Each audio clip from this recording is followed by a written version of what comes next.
We are from Second Group. Di sini bersama saya Junita Pandanigar dengan NIM 250801007 bersama dengan teman-teman saya.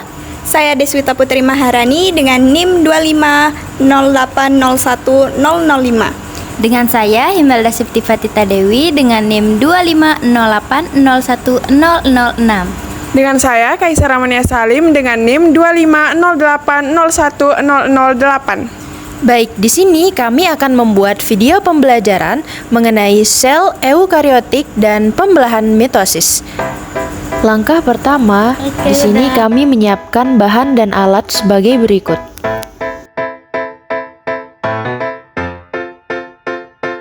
Kemudian, di sini kami mulai membentuk plastisin untuk membuat berbagai organel pada sel eukariotik dengan warna yang berbeda-beda.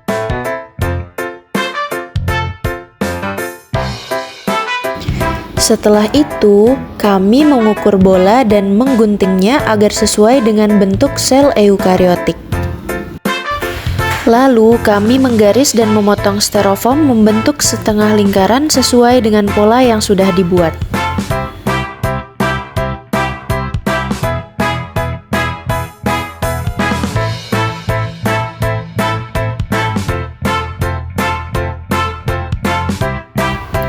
Setelah itu, kami menyusun setiap organel sel yang telah dibuat di atas styrofoam dan menempelkannya menggunakan lem. Di sini dimulai dengan membran sel dan seterusnya.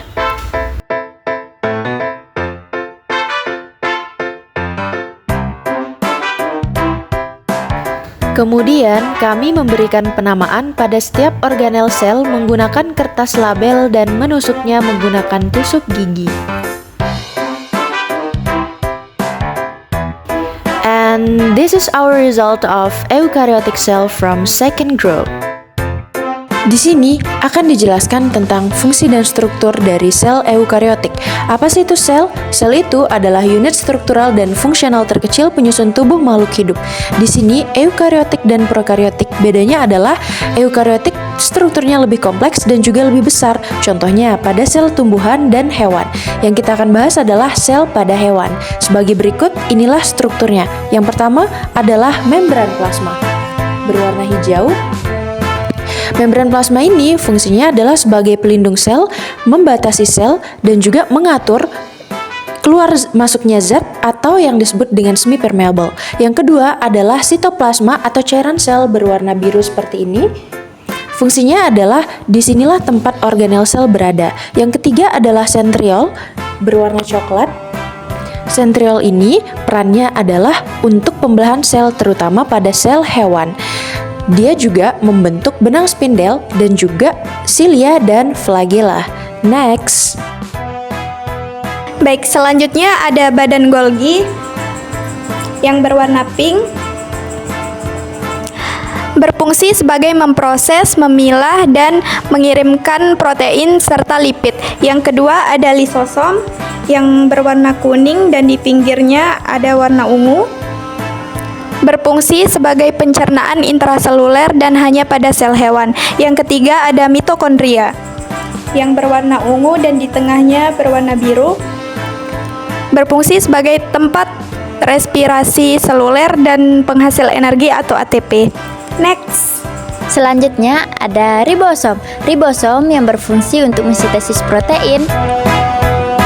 Kemudian ada retikulum endoplasma kasar yang dimana berfungsi untuk mensintesis protein karena adanya ribosom yang menempel dan adanya pembentukan membran yang baru.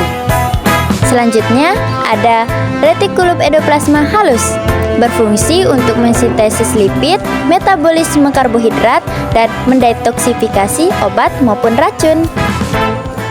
Selanjutnya, nukleus yang berwarna oranye berfungsi sebagai menyimpan materi genetik dan mengatur aktivitas sel, yaitu pertumbuhan, metabolisme, dan reproduksi sel. Kemudian, nukleolus yang berwarna merah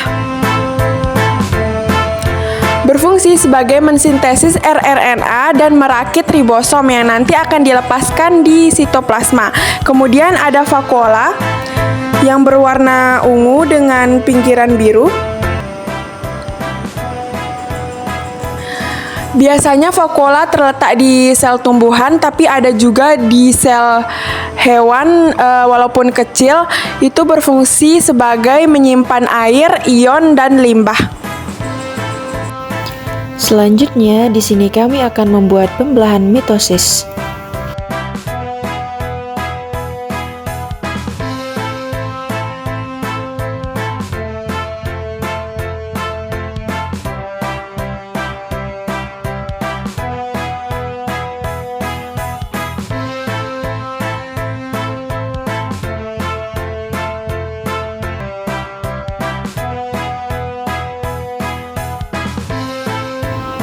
Selanjutnya, di sini kami menuliskan setiap fase-fase pada kertas label, kemudian menempelkannya pada setiap piring-piring tersebut.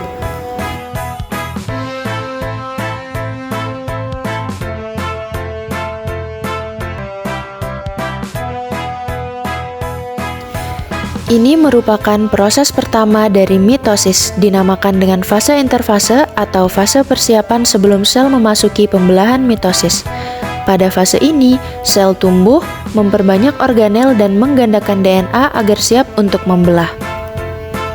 Di sini dilanjutkan dengan fase profase, di mana ini adalah fase terpanjang dari mitosis dan hanya terjadi satu kali.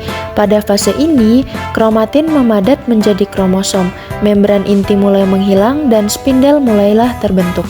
Selanjutnya adalah fase metafase. Pada fase ini, kromosom berbaris tepat di bidang ekuator sel dan terikat pada serat spindel. Lanjut pada fase anafase. Pada fase ini, kromatid saudara ditarik ke kutub yang berlawanan sehingga masing-masing bergerak menjauh membentuk huruf V. Next, di sini adalah fase telofase, di mana ini adalah tahap akhir mitosis ketika kromosom yang telah berpisah mulai kembali mengendur menjadi kromatin, dan membran inti serta nukleolus terbentuk kembali sehingga dua inti baru muncul di dalam sel. Terakhir adalah sitokinesis. Ini adalah proses setelah telofase yang bertugas membagi sitoplasma sehingga sel induk terpisah secara fisik menjadi dua sel anak yang masing-masing memiliki inti dan komponen sel yang lengkap. And yep, this is our result of mitosis from second group.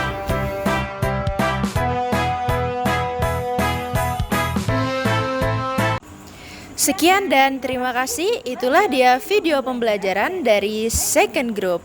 4 lincah, melesat. 4 sehat, 5 selesai. Bye bye. Thank you for watching.